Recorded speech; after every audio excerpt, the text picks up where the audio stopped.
Our first reading is from the book of Lamentations, chapter 3, 55 through 57. I call on your name, O Lord. From the depth of the pit, you heard my plea. Do not close your ear to my cry for help, but give me relief. You come near when I call on you. You said, do not fear. Our second reading is Luke chapter 1, verses 5 through 13. In the days of Herod of Judea, there was a priest named Zachariah who belonged to the priestly order of Abijah. His wife was descended from the daughters of Aaron, and her name was Elizabeth. Both of them were righteous before God, living blamelessly according to the commandments and regulations of the Lord. But they had no children because Elizabeth was barren, and both were getting on in years. Once, when he was serving as priest before God during his section turn of duty, he was chosen by lot, according to the custom of the priesthood, to enter the sanctuary of the Lord to offer incense. Now, at the time of the incense offering, the whole assembly of people were praying outside. Then there appeared to him an angel of the Lord standing at the right side of the altar of incense. When Zachariah saw him, he was terrified, and fear overwhelmed him. But the angel said to him, do not be afraid, Zachariah, for your prayer has been heard. Your wife Elizabeth will bear you a son, and you will name him John. So this year we're kicking off our Advent season with a series about the power of hope over fear. Now, some of you know that I co-host a radio show called Faith and Common Ground with my compadre, Amber St. Clair. And back in September, Amber and I went to a KZFR fundraiser called A Touch of Chico.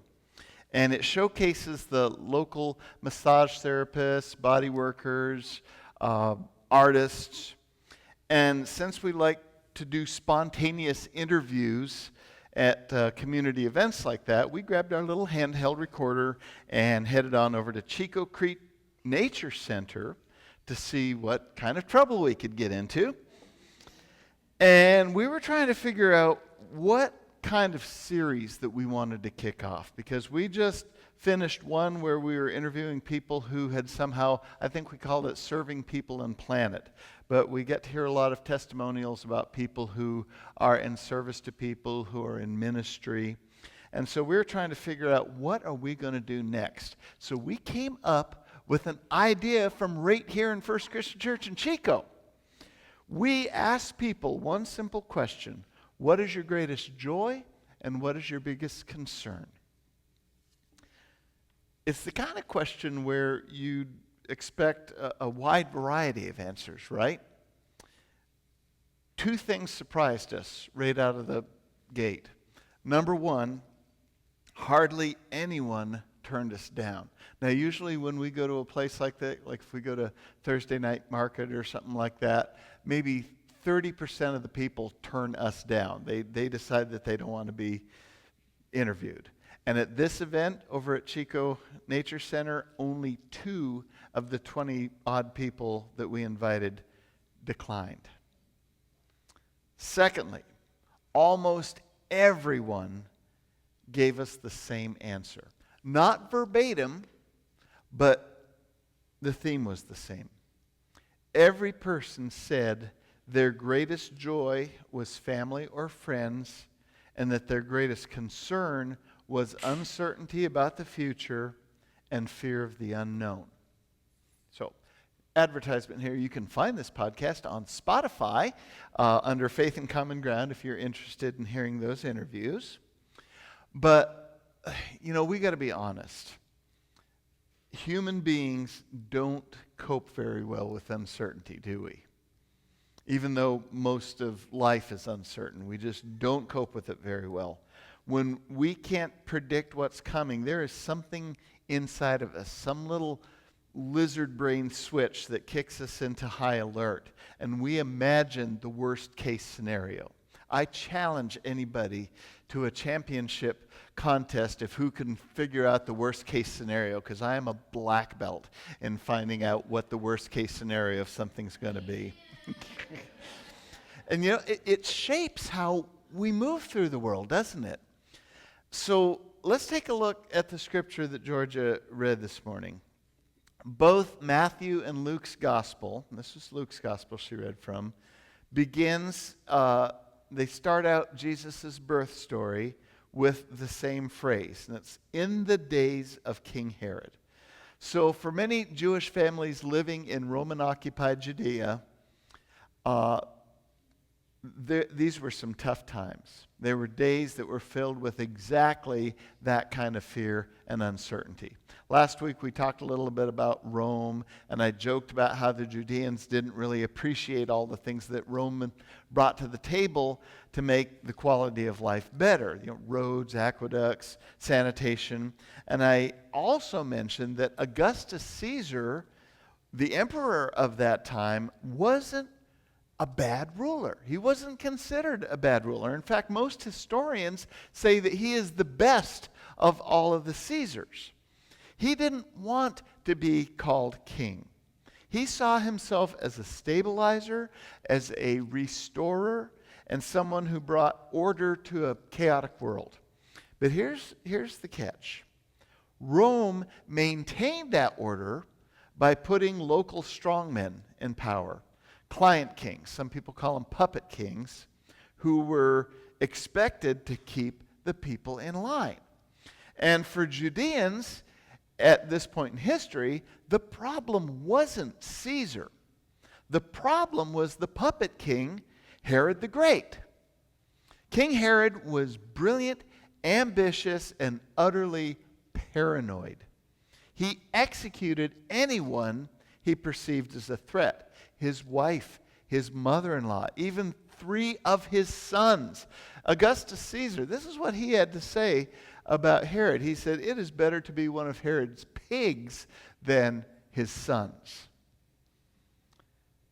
So when Luke writes, in the days of King Herod, he's really saying in a time of instability, insecurity, and fear. Into that world, Luke introduces us to a couple, Zechariah and Elizabeth, the future parents of John, who would be the one who baptized Jesus in the Jordan River. Zechariah was a priest who had lived long enough to see Rome rise to power and to watch King Herod wield that power with violence.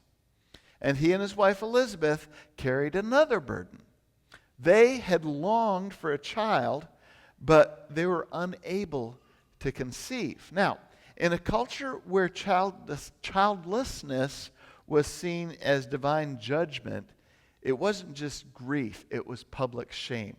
Remember what we talked about a few weeks ago when we said the prevailing wisdom was good things happen to people who do good, but bad things happen to people who do bad things? That's what was at stake here. People saw not having children as a bad thing, and that it was a reflection on the parents. We flinch, we shudder when we hear that today, but that's the way it was then. So, Herod was the king during this time, and yet Luke tells us that even though these people were without child and felt some guilt, they were actually righteous. Their faith endured even in the disappointment that they were facing. So when Zechariah was in the temple offering incense, this angel appeared to him. And his response wasn't relief, it was fear. And I'm talking deep, soul-shaking fear. Not a quick jump scare or anything like that. It was the kind of physical trembling that comes when something unexpected breaks into our world and everything in you recoils. Anyone who struggles with anxiety knows exactly what I'm talking about. Fear can be more than just a momentary reaction. It can settle into us, and it can shrink our spirit and limit our courage. And when fear becomes a way of being, it shapes how we see the world. It gets into our bodies and in our relationships and in our public discourse. For many people today, especially in war-torn places or situations where power feels unaccountable or out of control, fear becomes kind of the background noise of our daily lives. And like Zechariah, sometimes we get so used to disappointment that when hope finally does arrive, it startles us. When God interrupts, we flinch.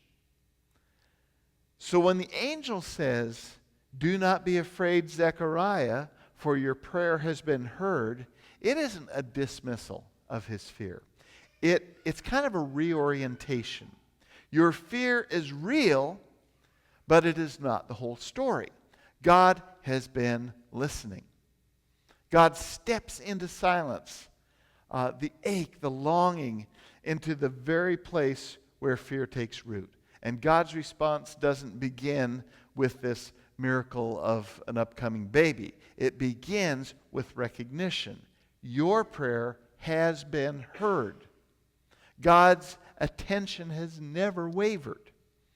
So the scripture is a word for all of us during this Advent season. In these weeks of waiting, we're not told to pretend that we're not afraid. We are invited to name our fear honestly and how that fear has shaped us. Because fear isn't the enemy. Being ruled by fear is. Fear tells us that something matters, that something in us is vulnerable and precious. It doesn't need to be erased. It needs to be acknowledged and held in God's presence.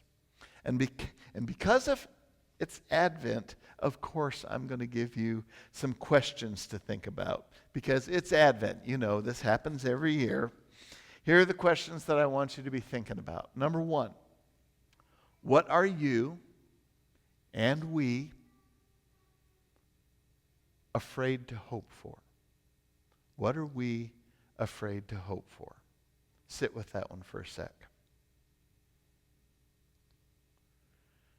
Number two, what prayers have we quietly stopped praying? Think about that one for a second, too. And then finally, where has fear caused us to shrink back? Zechariah's fear didn't disqualify him. It marked the beginning of his transformation. Even in his silence, he became part of God's unfolding story, a story that leads to the birth of Jesus. And so, in the days of Herod, and in every time of fear, grief, and longing, God breaks in. God broke into Zechariah's fear with presence. God breaks into our fear with hope. And this Advent, the invitation isn't to get rid of fear, but to trust that even in our fear and trembling, God is near.